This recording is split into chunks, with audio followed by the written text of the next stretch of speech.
अब हमास की सुरंगों को तबाह करने के लिए इजराइल की बड़ी तैयारी को लेकर एक्सक्लूसिव जानकारी आपके सामने होगी, क्योंकि सुरंगों में छिपे आतंकियों को खत्म करने में अब GBU-28 बॉम्ब का इस्तेमाल हो सकता है। यह सबसे बड़ी खबर सामने आ रही है GBU-28 बॉम्ब को लेकर। बंकर बस्टर इन्हें कहा जाता है। इसका कैसे इजराइल इस्तेमाल करेगा, एक्सक्लूसिव जानकारी आपके सामने, जहां GBU-28 बॉम्ब सुरंगों को तबाह करने में सबसे कारगर साबित हो सकते हैं। आपको बता दें 2021 में भी इजराइल ने GBU-28 का इस्तेमाल किया था। इस वक्त इजराइल के सामने सबसे बड़ी दिक्कत क्या है? बड़ी दिक्कत है करीब 500 किलोमीटर की वो सुरंगें जिनमें हमास के लड़ाके छिपे हुए हैं। हमास को खत्म करने के लिए सुरंगों को खत्म करना भी होगा। इसके लिए इजराइल GBU-28 बॉम्ब का इस्तेमाल कर सकता है और GBU-28 बॉम्ब को बंकर बस्टर कहा जाता है। इनका पहली बार द्वितीय विश्व युद्ध में इस्तेमाल हुआ था और जर्मनी के भूमिगत रॉकेट कारखानों को नष्ट किया गया था।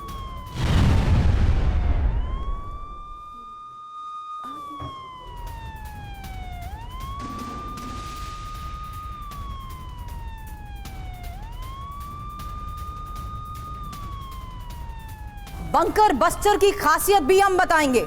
ग्राफिक्स के जरिए ये तमाम डिटेल्स आपके सामने होंगी कि आखिर किस तरीके से अभी तक युद्ध में इसका इस्तेमाल होता रहा है और अब बंधकों को छुड़ाने के लिए, सुरंगों तक पहुंचने के लिए जो जद्दोजहद चल रही थी, उसी के तहत आज ये सबसे बड़ी खबर सामने आई है GBU-28 बॉम्ब को लेकर, जिनका वजन आप देखिए, इसकी खासियत आपको बता रहे हैं, 2131 किलो है, लंबाई 19 फीट तक बताई जाती है, जबकि ये 306 किलो वॉरहेड ले जाने में भी सक्षम है। यहां तक कि इसकी कीमत 1 करोड़ से ज्यादा बताई जाती है। लेकिन युद्ध के इस हालात में इसकी जरूरत और किस तरीके से इसका इस्तेमाल होगा, जरा वो समझिए।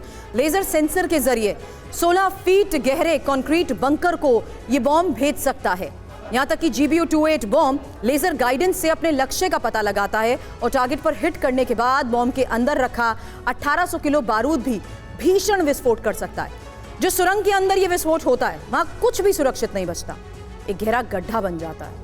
आपको हम ये भी बता देते हैं GBU-28 बॉम्ब काम कैसे करता है, क्योंकि GBU-28 से अगर तबाही हुई तो टनल टेरर का अंत संभव है, क्योंकि फाइटर जेट के जरिए इस बॉम्ब को गिराया जा सकता है। जमीन में गहराई तक धंस जाता है ये बॉम्ब, यहां तक कि पर्याप्त गहराई में जाने के बाद जोरदार धमाका होता है। जमीन के अंदर 250 मीटर का इलाका बर्बाद हो जाता है।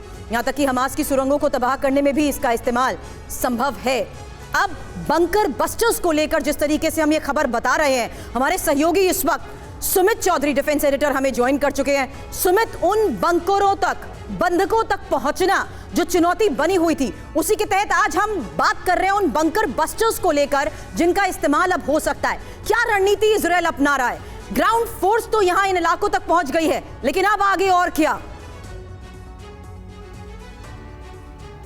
देखिए, बिल्कुल आपने सुरभि बिल्कुल ठीक कहा कि बंकर बस्टर्स इस्तेमाल करेगा इजराइल, बिल्कुल इस्तेमाल करेगा। एयर स्ट्राइक्स में ऐसे मिसाइल्स का भी इस्तेमाल किया जाएगा जो बंकर्स को बहुत ज़्यादा क्षति पहुंचा सके, या फिर जो बहुत डेप्थ में बंकर्स बनाए गए हैं या फिर टनल्स बनाए गए उनको बर्बाद कर सके। लेकिन उसका टारगेट, उनको अचीव करने का टारगेट तभी होगा जब ये क्लियर हो जाएगा कि उन टनल्स के अंदर, उन बंकर्स के अंदर हॉस्टेजेस को नहीं रखा गया, क्योंकि इजराइल ये जानता है कि अगर वो ताबड़तोड़ हमले करेगा तो फिर उसके अपने लोग, करीबन 200 के करीब जो लोग बताए जा रहे हैं, वो जो लोग जिनको हॉस्टेजेस बना के लेकर गए हैं, वो कहीं उनको नुकसान ना पहुंचाए। तो मैं आपको पहले ही बता रहा था कि कई ऐसी आइडेंटिफिकेशन की गई है लोकेशंस की, और उन लोकेशंस पर जब ग्राउंड टीम पहुंचेगी तब वो खुद पहले जाकर आइडेंटिफाई करेगी, और जब ये आइडेंटिफाई हो जाएगा कि हाँ, अंदर कोई नहीं है, सिर्फ हमास के लड़ाके मौजूद हैं, तब उनको टारगेट किया जाएगा।